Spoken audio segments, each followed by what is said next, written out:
नमस्कार दोस्तों, एक बार फिर हमारे चैनल पर आपका हार्दिक स्वागत है। हम संज्ञा पर बात कर रहे थे और उस समय हम बात कर रहे थे कि संज्ञा एक दूसरे में रूपांतरित हो जाती है। व्यक्तिवाचक संज्ञा जातिवाचक संज्ञा बन जाती है और जातिवाचक से भाववाचक संज्ञा बन जाती है। तो भाववाचक जो संज्ञा है वो किस प्रकार बनती है और कैसे उसमें रूपांतरण होते हैं, उस पर हम आज बात करेंगे। तो मित्रों, जब संज्ञा के बारे में पूछा जाता है तो जो विकल्प दिया जाता है तो उसमें हमें पहचान करनी पड़ती है कि इनमें से संज्ञा कौन सी है, क्योंकि जो 3 विकल्प होते हैं उसमें कहीं सर्वनाम होगा, कहीं विशेषण होगा, कहीं क्रिया विशेषण होगा, तो हमें उनसे संज्ञा को अलग करना है। तो इसलिए जो हमें ज्ञान का उपयोग है उस पर ज़्यादा बल देना है, न कि केवल परिभाषाएं रटनी है। तो ये देखो, भाववाचक संज्ञाएं बनती कैसी है। एक तो जो मूल में भाववाचक संज्ञा है, जैसे हम जो दैनिक हमारे क्रियाकलाप है, हमें भूख लगती है, प्यास लगती है, ठंड लगती है, गर्मी लगती है, हमें नींद है, तो ये सब जो संज्ञाएं हैं वो मूल संज्ञाएं हैं, वो जो किसी से बनी भी नहीं है। भूख है, ये प्यास है, ये नींद है। अब वैसे तो जैसे पिपासा है उससे प्यास बनी हुई है, बाकी ये जो संज्ञाएं वो अन्य शब्दों से वैसे नहीं बनी हुई, ये मूल में संज्ञाएं हैं। अब ये जैसे तपन है, तो और जो संज्ञाएं कैसे बनती है, वो संज्ञाएं जैसे एक तो जो जातिवाचक संज्ञा है या भाववाचक संज्ञा, जो जातिवाचक संज्ञा है या व्यक्तिवाचक संज्ञा है, उससे भाववाचक संज्ञाएं बनती है। कैसे? जैसे हमने बात की थी, जितने भी मनुष्यों के नाम हैं, पशुओं के नाम हैं, उनके जातियों के नाम हैं, वो सारी संज्ञाएं जातिवाचक में आती है। तो जैसे मनुष्य है, ये जातिवाचक संज्ञा है, और उसका भाववाचक संज्ञा बनाते हैं तो इसके साथ मनुष्यता लगा देते, ताप प्रत्यय लगा देते हैं। उसी तरह जैसे गर्म, वो जो ये है पशु है, ये जातिवाचक संज्ञा है, तो इसमें पशुता लगा दो या पशुत्व कर दो, एक ही बात है। तो ये जातिवाचक संज्ञा है, और जातिवाचक से क्या बन गया? ये भाववाचक संज्ञा बन गया। जातिवाचक संज्ञा जैसे ये गांधी जी है, महात्मा गांधी के बारे में कहते हैं। तो अब ये गांधी शब्द है, तो हम इसको व्यक्तिवाचक संज्ञा में लेते हैं, परंतु जब गांधी के समूह का बोध करवाता है तब जातिवाचक हो जाता है। और ऐसे जब गांधीगिरी बोलते हैं तो वो क्या हो गया? भाववाचक संज्ञा बन गया। तो इस प्रकार एक ही शब्द से व्यक्तिवाचक संज्ञा भी बन जाता है और जातिवाचक संज्ञा बन जाता है और भाववाचक संज्ञा भी बन जाता है। अब ये गांधी जी व्यक्तिवाचक संज्ञा भी है, जातिवाचक संज्ञा भी है और भाववाचक संज्ञा भी है। जैसे अब दूसरा जो है संज्ञा बनती है वो है विशेषण से। विशेषण उसे कहते हैं जो संज्ञा या सर्वनाम की विशेषता बताते हैं। जैसे बीमार से क्या बन जाता है? बीमारी। जैसे सरल, सरल से क्या बन गया? सरलता। वैसे कठिन से कठिनाई बन जाता है, कठिनता भी बन सकता है। तो जैसे गर्म से बन गया गर्मी। जैसे मीठा है, उससे मिठास भी बन जाता है और मिठाई भी बन जाता है।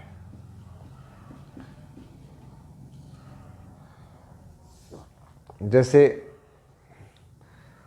लंबा है तो लंबा ही बन जाता है, अच्छा है तो अच्छा ही बन जाता है, बुरा है तो बुरा ही बन जाता है। तो आई प्रत्यय लगे के, त्व प्रत्यय लग करके, यह प्रत्यय लग करके, इस प्रकार की यह भाववाचक संज्ञाएं बनती है। तो वहाँ जब आपको ये लगे कि इनमें पहचान बहुत सरल सा है, कोई कठिन की है कि जो अगर आपके सामने मूर्त रूप में कोई दिखाई देती है या जिसको आप तोल सकते हो, नाप सकते हो, वो सारी संज्ञाएं भाववाचक संज्ञा में नहीं आएगी। अब जिनको आप तोल सकते हो, नाप सकते हो, देख सकते हो, अगर वो एक समूह का बोध करवाती है तो जातिवाचक में आ जाएगी, और वो एक एक का बोध करवाती है तो वह व्यक्तिवाचक संज्ञा आ जाएगी। जैसे महल शब्द है, अब महल शब्द आपके यहाँ बीकानेर में महल है तो भी महल है, गजनेर में महल है तो महल है, जयपुर में महल, तो एक जैसे जो बड़ा एक भवन बना होता है रहने का, उसको हम महल कहते हैं। अब यहाँ ताज लगा दो, विशेषण लगा के एक शब्द बनाया ताजमहल। अब ये ताजमहल आगरा वाला जो एक अर्थ में सिमट गया, तो ये हो गया व्यक्तिवाचक संज्ञा। और ये जो महल शब्द था वह था जातिवाचक संज्ञा। अब इन दोनों को हम देख सकते हैं, महसूस कर सकते हैं, परंतु जैसे ये ताजगी शब्द आ जाए, अब ताजगी कोई बता दे, कोई ताजगी बताओ कैसी होती है, तो आप महसूस कर सकते हो फ्रेशनेस, परंतु आप उसको बता किसी श्रोता को या पाठक को ये समझा नहीं सकते, एक उसको मूर्त रूप में नहीं बता सकते भी यह ताजगी होती है। तो चाहे वो अब ये विशेषण से बना हुआ है, ताजा से ताजगी बना हुआ है, अब चाहिए संज्ञा विशेषण से बनती हो, चाहे संज्ञा से बनती हो, चाहे मूल में हो, परंतु सब जगह इसका जो रूप है वो यही रहेगा कि ये मूर्तिमान नहीं होती, ये गिनी नहीं जा सकती, ये तोली नहीं जा सकती, ये नापी नहीं जा सकती, ये गोचर नहीं की जा सकती। हम लोग गोचर का मतलब होता है इंद्रियों के द्वारा जिसको देखा जा सकते हैं, महसूस किया जा सकता है, केवल ये महसूस करने की चीज़ है, अनुभूत करने की चीज़ है। तो वो अनुभूति का, अब बीमार है वो उसको हम बता सकते हैं बीमार है। अब बीमारी क्या है? बीमारी एक महसूस करने का कंसेप्ट है। मेरे दर्द है, अब दर्द जो है वो महसूस कर सकते हो, परंतु अब दर्द को किसी के साथ बताओ, दर्द बताओ 2 किलो दर्द दे दो, तो आप 2 किलो दर्द नहीं दे सकते। तो ये विशेषण से भी बनता है। और तीसरा जो शब्द बनता है वो है ये क्रिया से, जैसे पढ़ना लिखना, ये मूल क्रिया का मूल रूप है। मतलब जो अगर ना लग जाता है तो क्रिया का सामान्य रूप है, और ना हटा देते हैं तो वो उसका धातु रूप है। जैसे पढ़ना ये क्रिया का सामान्य रूप है, और ना हटा दे तो पढ़ बना, तो ये पढ़ क्या हुआ, ये धातु रूप है। तो अब ये क्रिया से ये पढ़ाई, लिखाई, या लिखावट, या सजावट, सजाना सजावट बन गया, ये बनावट, ये जैसे कटाई, बुनाई। अब ये इस प्रकार के शब्द जो आई वाले हैं, आवट वाले हैं, आव वाले हैं, आस वाले, मिठास, खटास, वो सारे शब्द इसमें भाववाचक संज्ञाओं में आते हैं। ये जो क्रियाओं से भाववाचक संज्ञाएं बहुत अधिक मात्रा में बनाई जाती है। कोई सी आप ले लो, सारी क्रियाओं, लगभग सारी क्रियाओं से भाववाचक संज्ञाएं बनती है।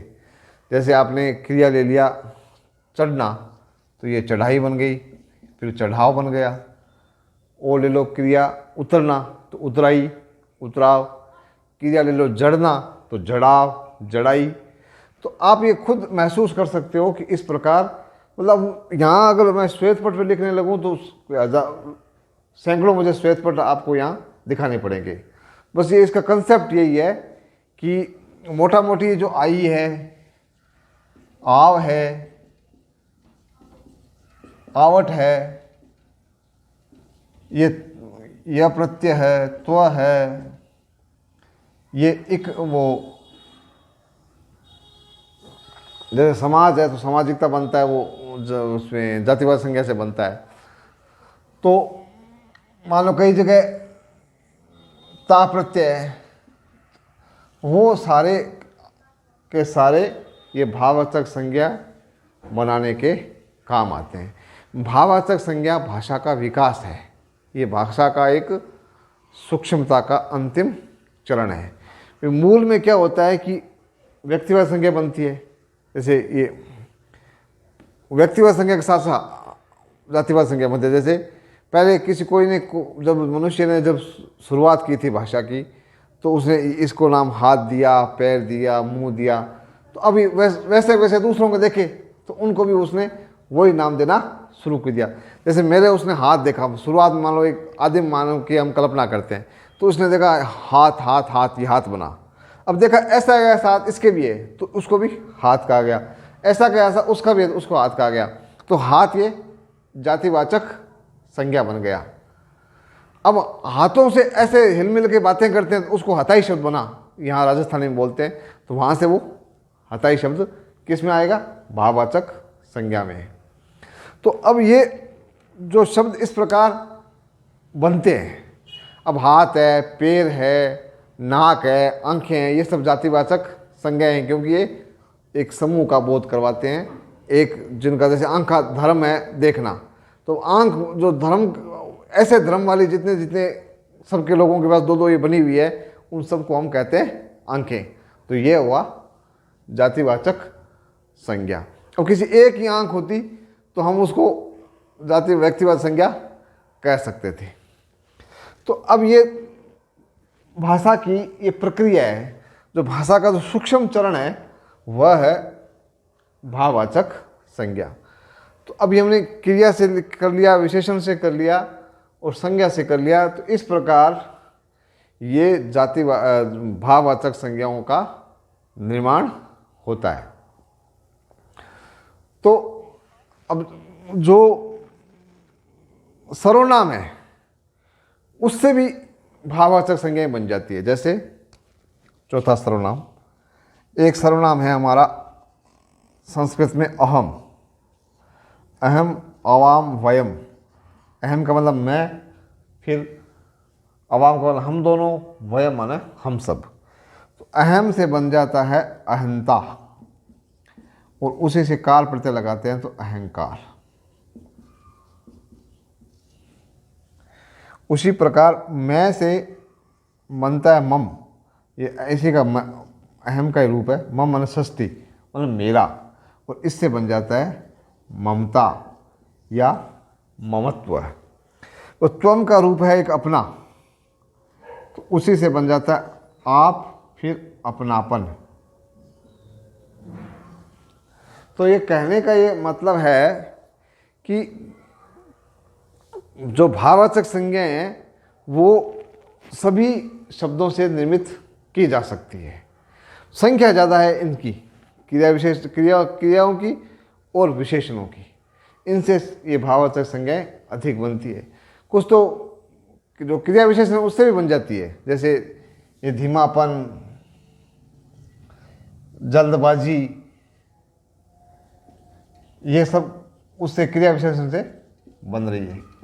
जैसे कहना जल्दी जल्दी चलो, तो वहाँ जल्दी जल्दी क्या है? क्रिया विशेषण है, फिर उससे बन जाता है जल्दबाजी। तो ये इस प्रकार क्रिया विशेषण से भी भाववाचक संज्ञाएं बनती है। तो हम यहाँ कह सकते हैं कि ये कोई एक शब्द का नाम नहीं है भाववाचक संज्ञाएं, ये एक भाषा का रूपांतरण है, जिसमें हम अनेक भाषिक प्रयोग से भाववाचक संज्ञाएं बनाते हैं। अब आप देखिए कि भाववाचक संज्ञाएं हैं और जो जातिवाचक संज्ञाएं हैं और जो व्यक्तिवाचक संज्ञाएं हैं, ये विकारी है। विकारी का मतलब ये लिंग के अनुसार, वचन के अनुसार, कारक के अनुसार बदलती है। अब वो बदलाव कैसे होता है उसकी थोड़ी सी संक्षिप्त हम जानकारी लेते हैं कि जैसे मान लो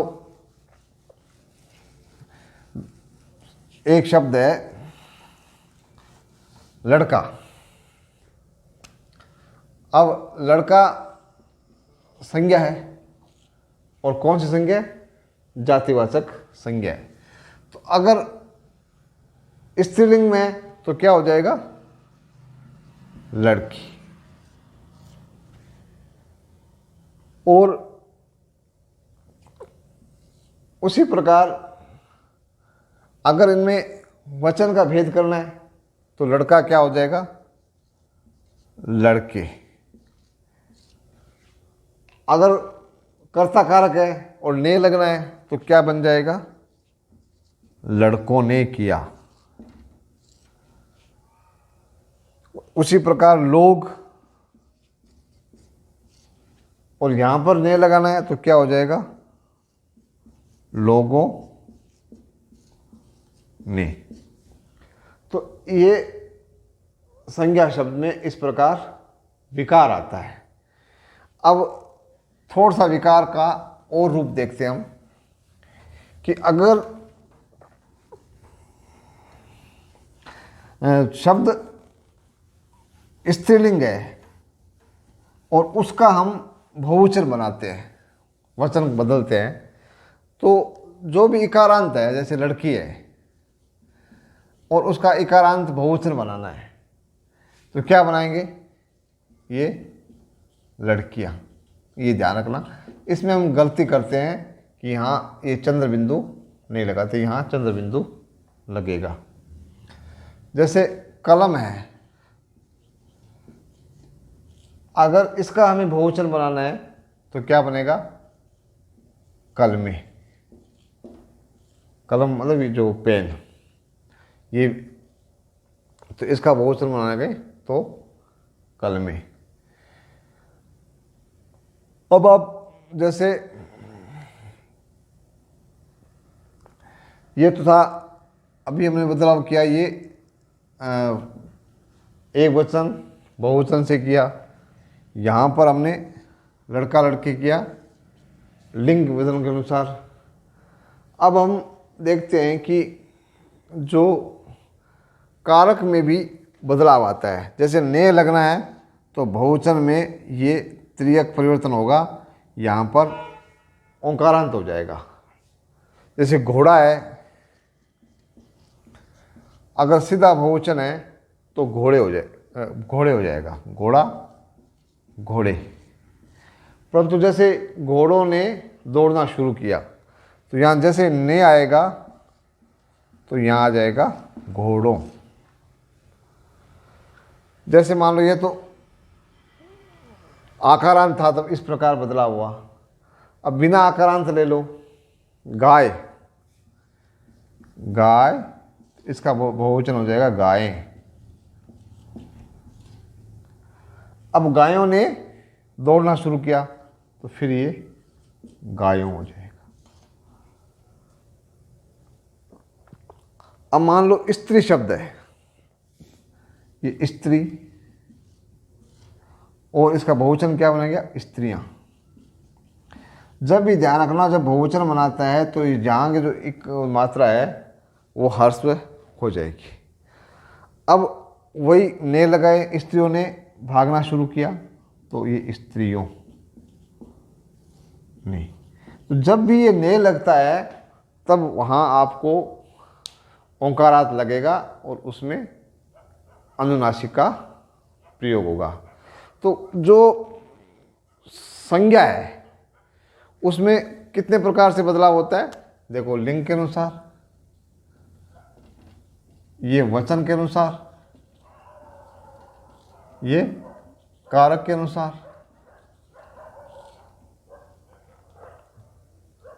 लिंग, वचन, कारक, इनके अनुसार संज्ञाओं में बदलाव होता है।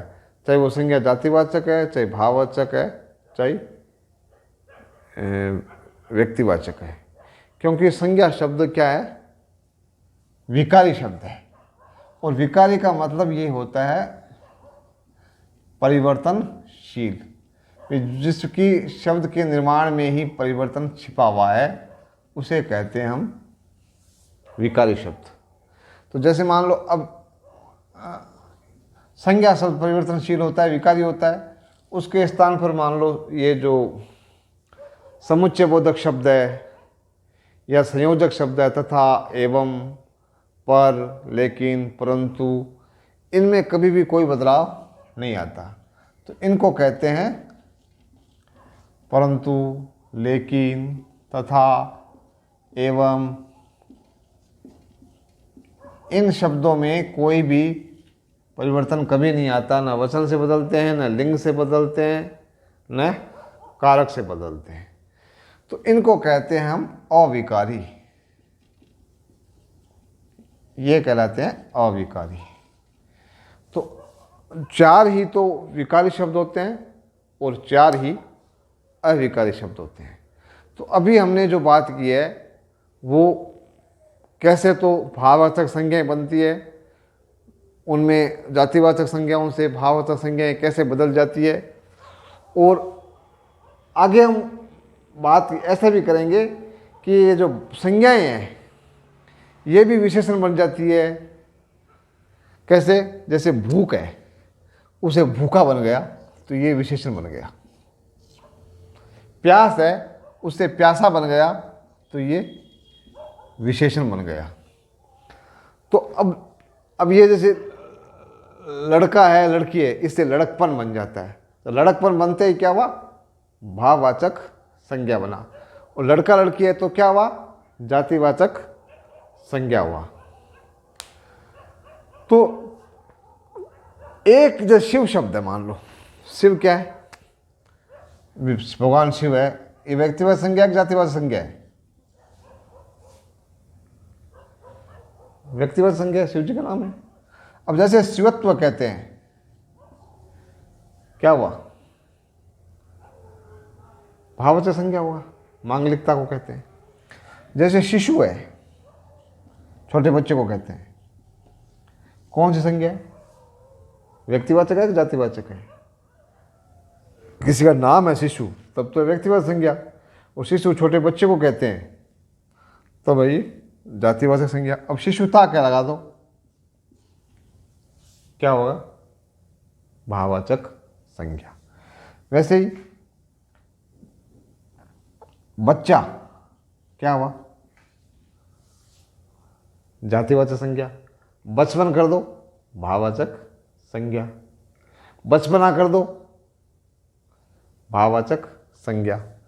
उसी तरह बूढ़ा, ये क्या हुआ?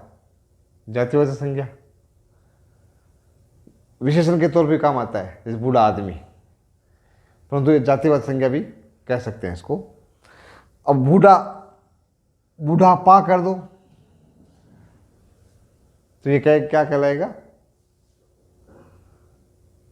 भाववाचक संज्ञा। तो ये 8 जो शब्द है वो एक तरह से आपस में घूमते रहते हैं। अब हमारी भाषा की समझ होनी चाहिए कि हम उसको प्रयोग के स्तर पर पहचान सके भी, यहाँ यह संज्ञा पे के तौर पर काम कर रहा है या विशेषण के तौर पर काम कर रहा है या क्रिया के तौर पर काम कर रहा है।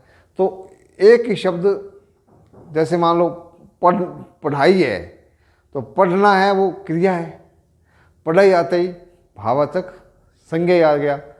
पाठक आ गया तो वो जातिवाचक संज्ञा आ गया। तो इस प्रकार एक ही शब्द बदलता, लिखना क्रिया है, लिखावट भाववाचक संज्ञा है, लेखक जातिवाचक संज्ञा है। तो हम मतलब ये भाषा की ताकत है मतलब भाषा में समूचे ही 250-300 शब्द होते हैं, उससे ही सारी भाषा निर्मित होती है। पर हमें बस फॉर्मेशन आना चाहिए। अगर हम फॉर्मेशन का कहते हैं मतलब संरचना, अगर हम भाषा की संरचना सीख जाएं कि कैसे बदलते हैं, अंग्रेजी में यही होता है ना, ये एक्ट है, उससे एक्टर बन गया, उससे एक्शन बन गया, फिर री लगा तो रिएक्शन बन गया, आईएनजी लगा दो तो एक्टिंग बन गया। तो एक ही शब्द है, उसके कई रूप बनाए जाते हैं। इंग्लिश में इसको वर्ड फॉर्मेशन कहते हैं, हिंदी में कहते हैं इसको भाषा संरचना या शब्द संरचना। तो ये शब्द की संरचना है। और ये चार तो है, देखो, विकारी, और ये चार है अविकारी। तो जो ये क्रिया विशेषण है, धीरे धीरे, जल्दी जल्दी, तेज तोड़ना, वो सारे तो है। और ये परंतु, लेकिन, तथा, एवं, अरे, हे, ये सारे क्या है, अविकारी शब्द है, जिसमें किसी प्रकार की परिवर्तनशीलता नहीं पाई जाती। तो हमें ये समझना यह है कि कोई भी शब्द मूल में न संज्ञा होता है, न सर्वनाम होता है, न क्रिया विशेषण होता है, न क्रिया होता है। हमें उनके प्रयोग के तौर पर देखना पड़ता है। अविकारी को तो जरूर कह सकते हैं कि वो वैसा के वैसे रहता है, परंतु जो विकारी शब्द है वो आपस में ऐसे बदलते रहते हैं। और हमें समझ ये रखनी है कि उनको कंसेप्ट का नॉलेज होना चाहिए कि संज्ञा तब कहेंगे जब उसका हमारा दृश्यमान है और वो समूह का बोध करता है। जाति हो गया, एक का बोध हो गया तो व्यक्तिवाचक हो गया, और जो दोनों का ही बोध नहीं करवा रहा है परंतु एक नाम रखा हुआ है तो वो हो गया संज्ञा। अब जब बाकी हम विशेषण करेंगे या सर्वनाम करेंगे तब हम उनको साथ साथ संज्ञा को अलग करते रहेंगे। तो इसलिए आपको अगर पूरी और अच्छी तरह से संज्ञा समझनी है तो मेरे नेक्स्ट वीडियो भी आपको देखने पड़ेंगे, क्योंकि अभी केवल मैंने संज्ञा की बात की है, एक आनुषांगिक रूप से सर्वनाम की, विशेषण की, क्रिया की बात की है। परंतु जब इन पर हम डिटेल से बात करेंगे, क्योंकि क्रिया बहुत बड़ा टॉपिक है, तो उसमें बात करेंगे तब हम संज्ञा को उससे डिफर दिखाते रहेंगे। परीक्षा में जो हमारा लक्ष्य रहता है कि हमें वहाँ पहचान करनी पड़ती है, सामग्री मिली हुई है और उसमें छांटना होता है कि ये इधर संज्ञा रखी हुई है, इधर सर्वनाम रखा हुआ है, इधर विशेषण रखा हुआ है। अब हमें केवल उसमें से उनको अलग करना होता है, और अलग तभी कर पाते हैं जब हमें सबकी अलग अलग समझ होती है। धन्यवाद साथियों, आप मेरे वीडियो को लगातार देखते रहें, आपको नई नई जानकारी मिलेगी और इस संज्ञा का कंसेप्ट बहुत अच्छी तरह से आप समझ पाएंगे। इसी विचार के साथ जय हिंद, जय भारत, धन्यवाद।